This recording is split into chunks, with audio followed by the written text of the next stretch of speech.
This is the Hope Not Note podcast, where we answer your questions and share inspirational stories to fill your soul with hope. Our mission is to empower hope to those who have been plagued by note. I'm Dr. Dylan Caswell. And I'm Brandy. And we're here to bring you out of the note and into hope. Welcome back to the Hope Not Nope podcast. We are so excited that you are tuning in. We're going to dive right into our question. This is from a listener named Max, and he asks, to help improve my fitness, I was thinking of investing in a Whoop or some other tracking device. What are your thoughts on these different wearable devices? Max, pushing it to the limits. Max performance, baby. So this is a great question, and it's something that, back like 10 years ago, we weren't really having in this area. And now we are having it because all of this AI and new technology coming out. And I think there are benefits to it that we'll dive into. I also think that there's cons to it. Similar to anything, that there's pros and there's cons to it. So what are the pros? Well, the pros are that you get very helpful metrics that can help you look at progress. They can help you identify if something's not going well. For example, we had a recent client that has a wearable, and right, we're just going to use the technology. We're just going to say wearable. Mm-hmm. It could be Whoop, it could be the Oura Ring, it could be a Catapult GPS system, and we'll kind of talk, I guess, about each of those a little bit. But she uses the ring, and it helps to track sleep and deep sleep versus non-deep sleep and all the different sleep stages. And we're able to look at the progress and say, hey, how long did you spend in deep sleep this past week each night? Well, when I started off, I was at 10 to 20 minutes, but now I'm up to 50 minutes. Wow, that's great progress, right? So there are some very helpful metrics that you can look at for that. In sports performance and human performance, with things like a Catapult or other types of tracking systems, we're able to see how fast does an athlete run and how fast are they running in that particular game. And that kind of gives us a baseline of training, right? Because where do injuries happen? When you try to push past a level that your body has not been accustomed to, right? If you do something too soon, too much too soon, or the same thing of something for too long, that's where injury occurs. If we develop capacity for what's going to be needed, then we can decrease the likelihood of injury.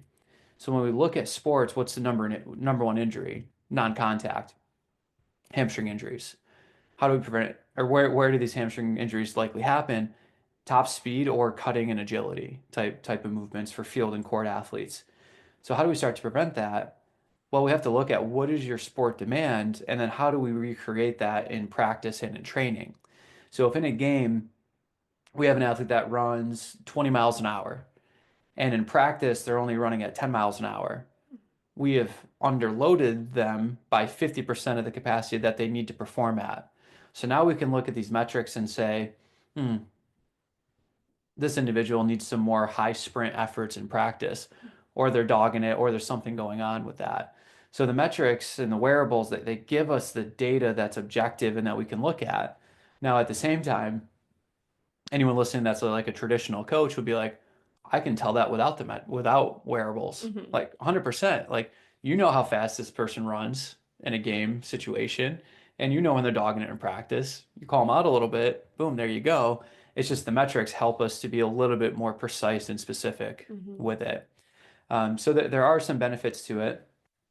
I think one of the cons are that you have to ask, is the data that you're getting from this wearable credible?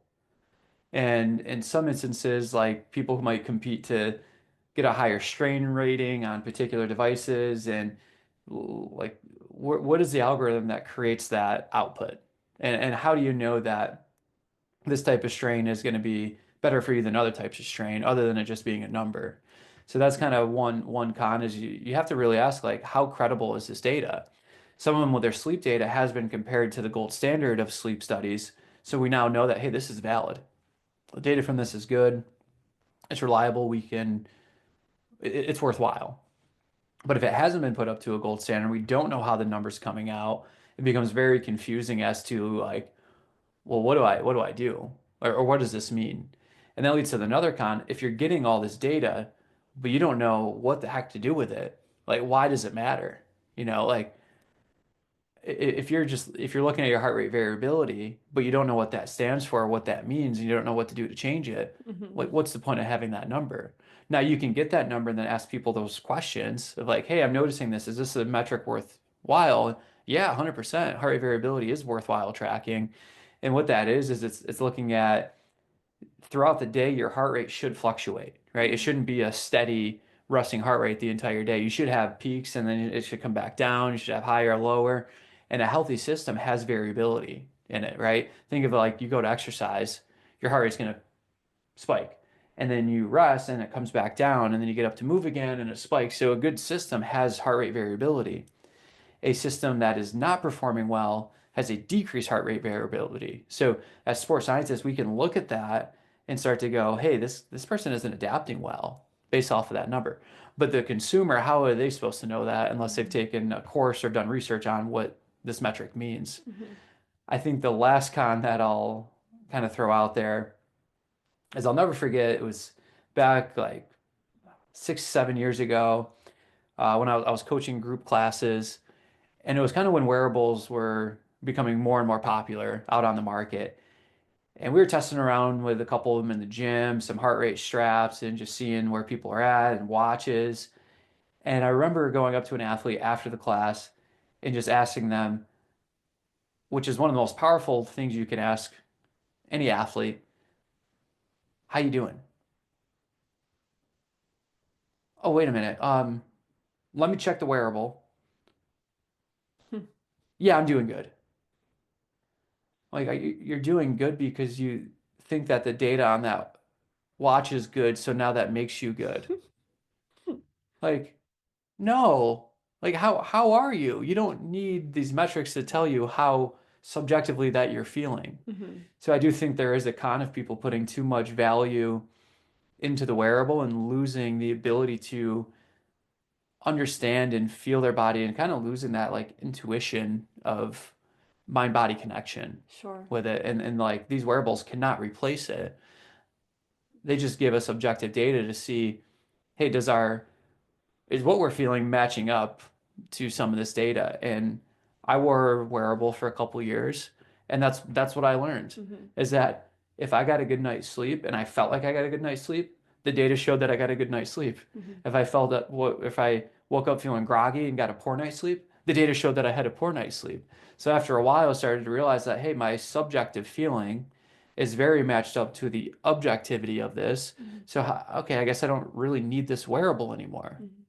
Yeah, I also wonder like a couple of things. One, our intuition and like who we are, wouldn't that be more of the goal long term? Like you don't need to wear a wearable from now until you're in your 80s. Say you're in your 20s or your 30s right now. Like you don't need to wear this for the next 50 years by any means. Like especially if it's inhibiting your like intuition, right, Yeah. of how you're feeling and just like your own personal awareness. But another question I had, that's similar to what Max asked, but I'm curious what your thoughts are in regards to what type of athlete Mm, should wear it more than others, or do you think like for a new, like this is kind of, we're releasing this in the new year in January, should somebody who's getting into fitness be mm. wearing it because they haven't really been active in 2024 and 2025, that's one of their goals?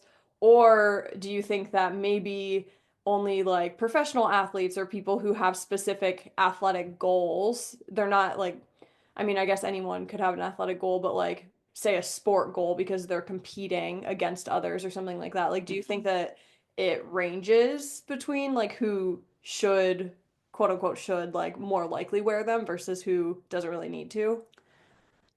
Yeah. Yeah, and I'll add more to the answer, but yes. Okay. Yes, it's very dynamic and it almost becomes a like one-on-one type conversation and laying out like here's the pros, here's the cons of wearables. One pro that we haven't mentioned yet is accountability. Like having this little thing that you have to look at the end of the day that tells you what your heart rate was, what your strain was, what your sleep was, it does hold you accountable to do that, especially if other people have access to it and can see it. There's something Mhm. about that, like, oh man, like I want to do this for myself, But at the same time, like if I don't, that's okay. But if other people see that, then there's like a shame component to it. And as human beings, we don't like shame. Mhm. So it's like I'm gonna get up and go do that workout so that my buddies can see that I did have a strain for today, or I'm gonna get more sleep so people in my team can see that my sleep data went up. If you're new to fitness, I think there's other lower hanging fruit to worry about as long as you have accountability. If you have something hold you accountability, whether it's a coach, whether it's a training partner, whether it's a family member, if you have the accountability piece, there are so many other things that you can be focused on that do not include paying a subscription for a wearable, right? Mhm. Because that's another kind of con to these things is that they can get pretty expensive to pay for these month after month. Um, I think as a new person in fitness, focus on your habits. Focus on just getting the routine down. Focus on showing up. Like first and foremost, show up. From there, just getting a general base of conditioning is going to get you way further than a wearable will if you have that accountability piece. Mhm. Now, once you get to that component, and it seems kind of like this is where Max may be at of like, I want to improve my fitness. Well, I think the question to that becomes, well, have you plateaued? Mhm. And if you've plateaued, what are the low-hanging fruits that we can take care of? And the simple one's looking at the programming, right? Like, did you have variability? Did you have progressive overload? Is what you're doing specific to where you want to perform in? Looking at your day to day. I want to improve my sleep. Well, you're working out at 9 p.m., right? So there's these little things that we can take care of that go much further. But if you wanted to like kind of cherry on top and have some more data, or another instance is when things are not making sense. So, for example, we have had an athlete that is feeling short of breath, and they're a very well aerobically trained athlete, running half marathons and just very, very aerobically fit, but short of breath and feels like the athlete's not getting oxygen. So, well, what we can do with the wearable is say, well, let's see if this checks out. So let's put on some of these devices and let's have you run and let's check your saturation of O2. Let's check your heart rate and let's see your mileage and what your speed's at. And now we can see physiologically what's the body doing versus what's the perception of it. If the perception isn't matching the physiology, well, we know that there's a misinterpretation of a prediction that's happening in the nervous system. If the prediction matches the physiology, well, now we know that, hey, we got to kind of work on the physiology a bit. Like we just need a conditioning program that's underneath this threshold that you're being pushed to and progressively overload to it. So I do think for athletes that things aren't making sense, having more data can be useful as long as the athlete's not getting bogged down in the data and they're letting a professional Mhm. go through it with them and pointing out like, hey, don't worry about this one, don't worry about this one, don't worry about this one. Hey, this one we could really make some gains in. A person starting with fitness, if they have accountability in other aspects of their life, I don't think starting with a wearable makes sense. Mhm. Once you get more experience and you start to really have a good foundation and you want to add more to it, then go ahead. And then kind of that in between, it's really up to the athlete. Mhm. There are times as like a performance expert that having that data helps in programming. There's other times that it doesn't matter too much for us whatsoever. Yeah. I also remember over the summer we were training for a CrossFit. I was training for a CrossFit competition. You were coaching me, and my goal was to do better on the run, but Mhm. I was struggling to figure out my pace. Like I just couldn't in my own like reflection and in my own running, like I had a disconnect of like how fast am I actually going? And so we just bought a simple like wearable, an inexpensive one through like Amazon or wherever Mhm. because we just wanted to know the distance and the time, like having a stopwatch. And so we did that and I started using it and it just was not accurate at all. Like and I ran a couple times thinking it was accurate and then I ran a specific loop that I knew what the measurement was and it cut me short by like a quarter mile or something wild. And so then I'm thinking to myself, well, I just pushed that run, but I pushed that run thinking I still had a quarter mile left, imagine if I could have pushed that run even more, Right. knowing that I was closer to the finish line. So it's just interesting because there is like, for me, it was like I couldn't figure out with my body how fast to run. So I really wanted that like stopwatch and to Mhm. know the distance that I was at. But even like for that wearable specifically, it was not accurate. And Right. so Yeah. luckily I have a great coach, and so we just pivoted and realized like I didn't need it, and we figured out other ways to train my running to get ready for that competition.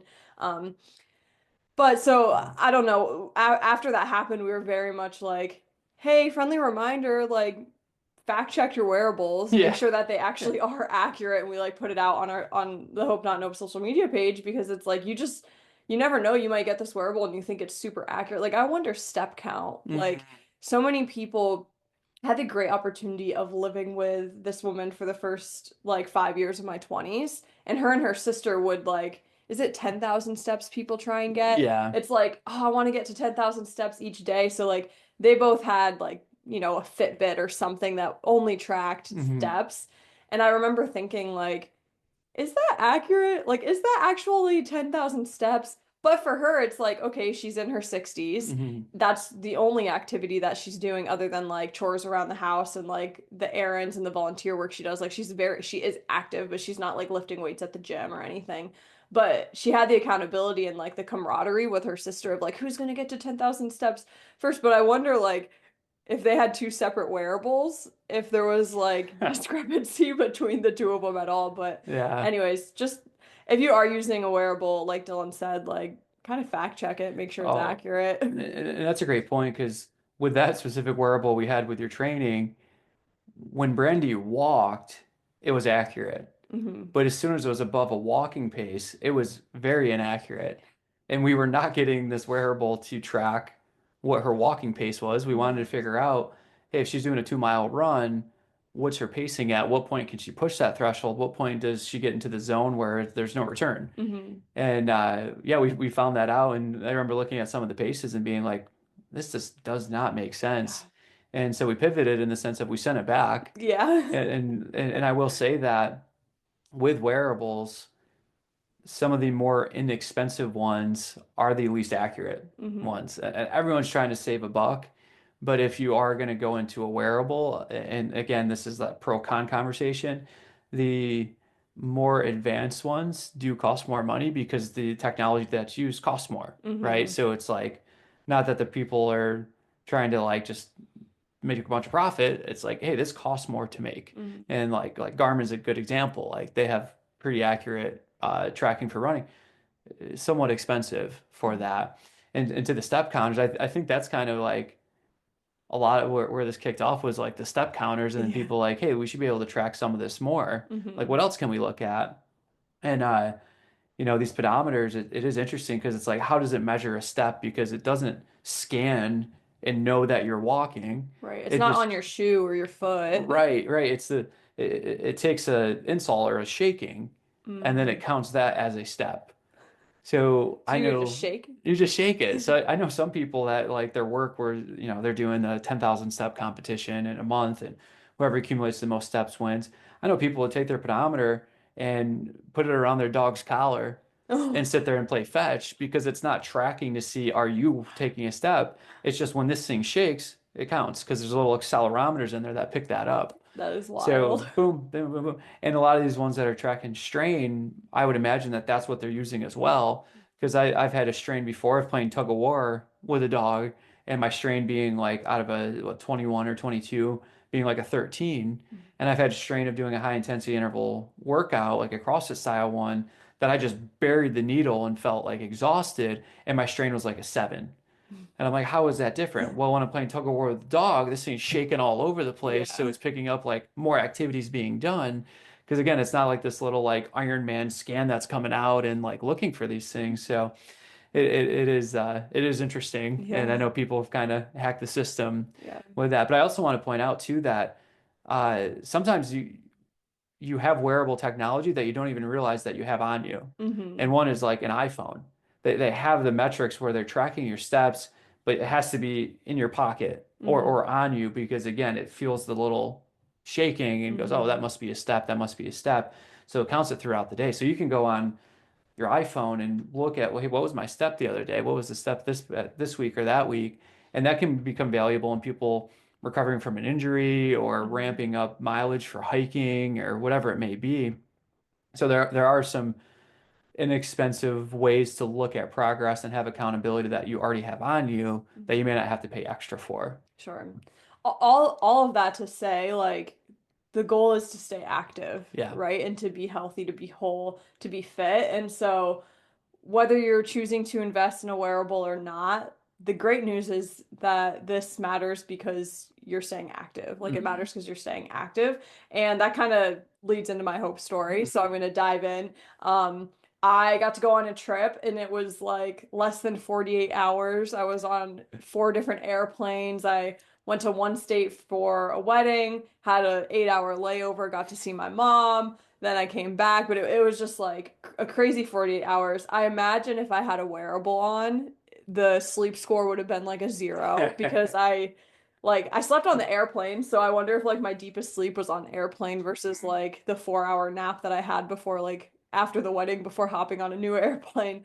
Um, but when I was in the airport before my last flight of the whole trip, I was just like doing dips, like tricep dips on the chair that I was sitting at, but the area that I was in was so crowded. There were so many people and not a lot of space. And so it's kind of awkward. Like, my plan initially when there wasn't a lot of people was I'm going to do some tricep dips, I might do some push-ups or Bulgarian split squats just like to get moving because I was feeling very delirious and I knew that I needed to either sleep and like nap for the hour before my flight or I needed to move and the situation like because there were so many people I couldn't sleep and so I was like, all right, movement it is. And so I started doing tricep dips and that's like in my opinion the easiest airport workout you can do because it's just like you can do it anywhere.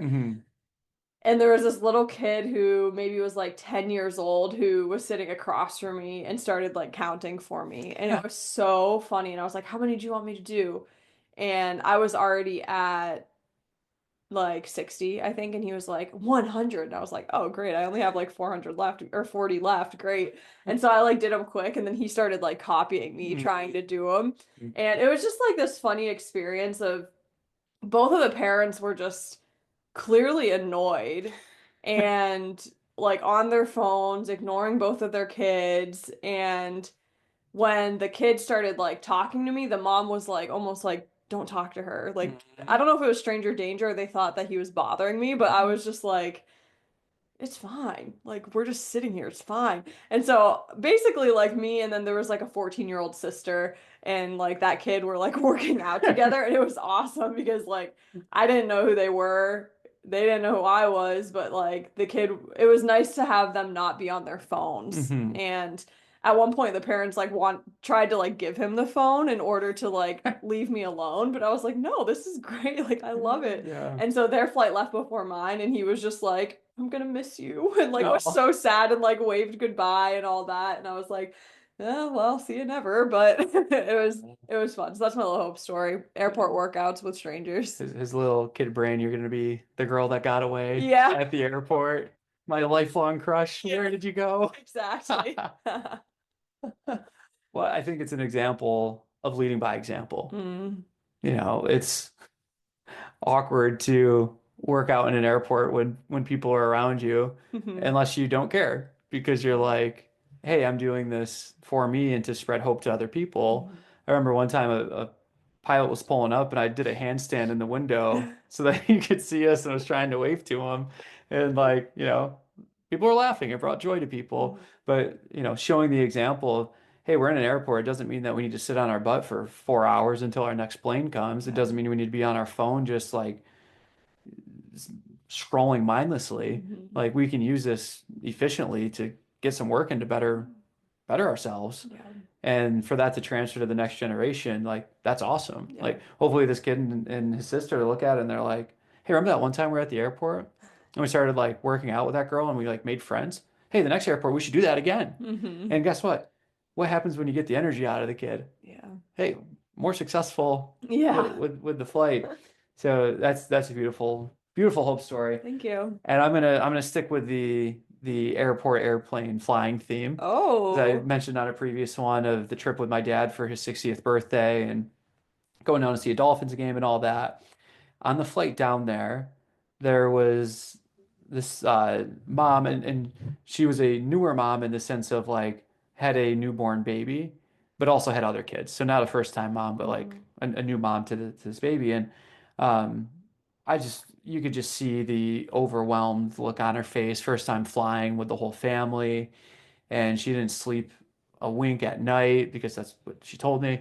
And, it was just hanging in there, but struggling. And she was so nervous about the baby crying and disturbing other people's flight. Mhm. It was just like so courteous of her versus just like, I'm just trying to get through this. She's just like, Yeah. oh, I'm sorry, I'm sorry. And, I was just feeling for her because you could see that she was struggling. And we're up in the air, and both the bathrooms are occupied, and her baby needs a diaper change. So she goes back there, and the baby's crying because it needs the diaper changed, and she can't get into the bathroom. So instead, she goes, you know what? I'm just going to change the baby on the tray table, Mm. like at her Oh. on the plane at the seat, and there's no turbulence, so it's like, yeah, like change your baby. And the guy sitting right across from her was incredible, Mm. like so supportive. I was just kind of like eavesdropping a little bit here and there, and he was just like, "Hey, I've flown with my kids multiple times. It's fine. They're a kid. If they're gonna cry, let them cry. If they're not Mm. gonna cry, great. Like it doesn't matter, That's you awesome. know." And so anyway, she changes the baby, and then the flight attendant comes back and just gives her attitude of Oh. next time you do that, go use the bathroom. There's changing tables in the bathroom. Mm. And she's like, oh, no, no, I know they're occupied and my baby was like getting really fussy. So I just thought it'd be better for everyone if I did it here. And they were just like, well, don't. Like almost like that is disgusting. Oh my Don't do that gosh. ever again. And it's like, man, like what? Pipe down, lady. Pipe down. So I'm just feeling bad for Yeah. this lady, and I'm just like, there's not much I can do. Like, what's done is done. Hmm. And then we're getting ready to land, and she's holding the baby, and she's finally like falling asleep, and the baby's sleeping. I'm like, oh my gosh, yes. Like Hmm. she's getting a little bit of peace. This is great. And we're getting ready to land, and put up your tray tables, put on your seatbelts, all that stuff. And her seatbelt's hanging down on the floor. And I'm like, oh no. So the other flight attendant comes by, and I'm just like, please don't be rude to her. Like Mm. just please just let her be. And I get the safety part. And it was amazing. This guy was an older gentleman, and he tapped her on the shoulder, and he goes, "Hey, we're getting ready to land. We need your seatbelt on." And she was like, "Oh, I'm so sorry," but like couldn't reach it because of the baby and how she was positioned. So the guy asked her permission, and he put on the seat buckle for her Oh. and like patted her on the shoulder and It's like so walked beautiful. away. And I was just like, balance, Hmm. balance. And I'm not gonna, yes, I am. Older generation, younger generation, right? Yeah. There's so many things that we can learn from the older generation. And one thing is just caring for another individual. Like, Hmm. I get everyone has a job to do, and like, you got to hit the checkpoints to keep your job. But like, care for people. Yeah. Like, yes, should she not have changed the baby on the tray table? Maybe. Could you have that conversation in a different way? Yes. Are you tired and overworked and have been flying a ton, so you're a little cranky as a flight attendant? Sure. But can you treat another human with respect and with care and say, hey, I know that you had to do that. I know the bathrooms were full at that time. Next time in the future, just if you can, just wait a little bit longer and see if the bathroom opens up. But I get that you have to do Hmm. what you need to do. Like, how much different of a Hmm. conversation is that? But shout out to this flight attendant from the older generation that came in, Hmm. saved the day, provided balance, and put a smile on her face Yeah. and That's mine. that's beautiful. Yeah. I love that hope story. Thank you for sharing it. Yeah. Wow. Yeah. There's balance everywhere. Yeah. And if you look, you'll start to find that. And then when we find the positive parts of it, we can start to point that out and highlight it more and give Hmm. these examples of like, well, what could I have done in that situation to make it a more positive experience Yes. for everyone? Yeah. Well, thank you so much for tuning in and thank you for being part of our Hope community. We love getting to share these different hope stories that we encounter, but we'd also love to hear your hope stories. So whether it be from your new training because you have a wearable and you're trying to improve your fitness like Max, or maybe you're traveling or travel during the holidays and you want to share, we'd love to hear your hope stories. So feel free to send us a DM, go to our website, hopenotnope.org, and we have a contact form. You could share your hope story with us there, but we would love to hear it. Have a great week. And remember, every day is not just a day to be hopeful, it's an opportunity to become hope. The Hope Not Note podcast is meant for educational, informational, and personal development purposes only and does not constitute any health or medical advice. If you're looking for specific advice, connect with us to work with a Hope coach. The Hope Not Note podcast shall not be liable or responsible for any loss or damage allegedly arising from any information or suggestions in this podcast.